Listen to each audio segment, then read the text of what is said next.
एक बार की बात है, गौतम बुद्ध अपने शिष्यों को जिंदगी से जुड़ी अच्छी बुरी चीजों का ज्ञान दे रहे थे।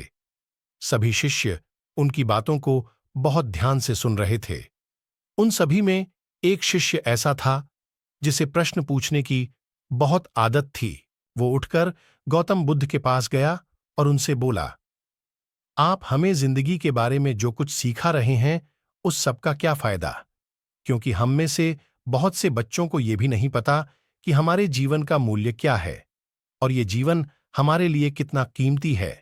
पहले आप हमें ये बताइए कि इस जीवन का मूल्य क्या है। अपने शिष्य की बात सुनकर गौतम बुद्ध अपने कक्ष में गए और एक चमकता हुआ पत्थर का टुकड़ा लेकर आए। वो टुकड़ा उन्होंने अपने शिष्य को दिया और बोले, मैं तुम्हें इस जीवन का मूल्य तब बताऊंगा जब तुम इस पत्थर का सही मूल्य पता लगाकर आओगे। साथ ही ये ध्यान रखना कि तुम्हें ये पत्थर का टुकड़ा किसी को बेचना नहीं है। गौतम बुद्ध की बात मानकर वो शिष्य बाजार की तरफ चला गया। बाजार में सबसे पहले उसकी नजर एक फल बेचने वाले पर पड़ी और उसने वो पत्थर उस फल वाले को दिखाया और बोला, इस पत्थर के बदले आप मुझे कितने फल दे सकते हो? फल वाला बोला, ये पत्थर कुछ खास तो नहीं है, लेकिन फिर भी इसके बदले में तुम्हें 10 केले दे सकता हूं। वो शिष्य उस पत्थर को लेकर आगे चला गया। फिर उसे एक सब्जी वाला मिला। शिष्य ने उस सब्जी वाले से उस पत्थर की कीमत पूछी। सब्जी वाले ने उस पत्थर को ध्यान से देखा और बोला, इस पत्थर की कीमत के बदले में तुम्हें ज्यादा से ज्यादा एक बोरी भरकर सब्जियां दे सकता हूं। इसके बाद वो शिष्य उस पत्थर को लेकर एक सोने के व्यापारी के पास गया। उस पत्थर की टुकड़े की चमक देखते ही उस सुनार ने उसकी कीमत 100 सोने के सिक्के लगाई। शिष्य ने वो टुकड़ा बेचने से मना किया तो वो सुनार उसके बदले 200 सोने के सिक्के देने को भी राजी हो गया, लेकिन शिष्य ने वो पत्थर नहीं बेचा। इसके बाद वो शिष्य एक हीरों के व्यापारी के पास गया और उनके सामने उसने वो पत्थर के टुकड़े को रख दिया। उस पत्थर को देखते ही हीरों के व्यापारी ने एक साफ कपड़ा बिछाया, उस पत्थर को उसके ऊपर रखा, फिर उसकी परिक्रमा की और हाथ जोड़कर उस पत्थर को कपड़े में लपेटते हुए वो बोला, तुम जिसे मामूली पत्थर समझकर उसकी कीमत पूछ रहे हो, असल में ये एक बेशकीमती रूबी है। ऐसा रूबी हर किसी को नहीं मिलता। मैं अगर अपना सब कुछ बेच भी दूं तो भी इसकी कीमत नहीं चुका सकता। उस व्यापारी की बातें सुनकर वो शिष्य हैरान हो गया।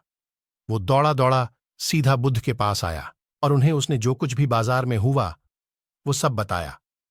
उसकी अचरज भरी बातें सुनकर गौतम बुद्ध बोले, तुम्हारे सवाल का जवाब इस रूबी की कीमत में ही छिपा है।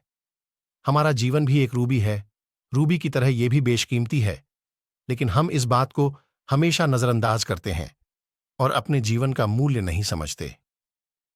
हम दूसरों को देखकर और उनके जैसा जीवन जीने की कोशिश में अपने जीवन की कीमत को कम कर देते हैं। हम ये सोचते हैं कि हमारी जिंदगी की कीमत वही है जो दूसरे हमें बताते हैं, लेकिन ये बात हमेशा ध्यान रखना कि सामने वाला अपनी हैसियत, बुद्धि और अपनी समझ के हिसाब से तुम्हारी कीमत लगाता है। जिंदगी सिर्फ एक बार मिलती है, इसलिए इसको बर्बाद ना करें। अपनी जिंदगी को उतना ही कीमती समझें जितना कीमती आप अपने बैंक में रखें रुपयों को समझते हैं। आज के समय में लोग अपनी जिंदगी से ज्यादा कीमती प्यार, पैसों और दिखावे से भरी चीजों को समझते हैं। प्यार के चक्कर में लोग सुसाइड कर लेते हैं, पैसों के चक्कर में ऐसा काम करने लग जाते हैं। हमेशा याद रखें कि दिखावा करना जरूरी नहीं है। प्यार दोबारा मिल सकता है, पैसा फिर कमाया जा सकता है, लेकिन जिंदगी को फिर से पाया नहीं जा सकता। इसलिए अपनी इस बेशकीमती जिंदगी को अच्छे से जिएं, हर पल का आनंद लें। कभी ये ना सोचें कि आप इस दुनिया में किसी काम के नहीं है, ना कभी ये सोचें कि आपकी जिंदगी व्यर्थ है।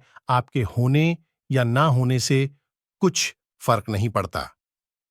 जब भी ऐसे नेगेटिव विचार आपके मन में आए तो खुद को बस ये याद दिलाएं कि जीवन एक रूबी है और ये बेशकीमती है।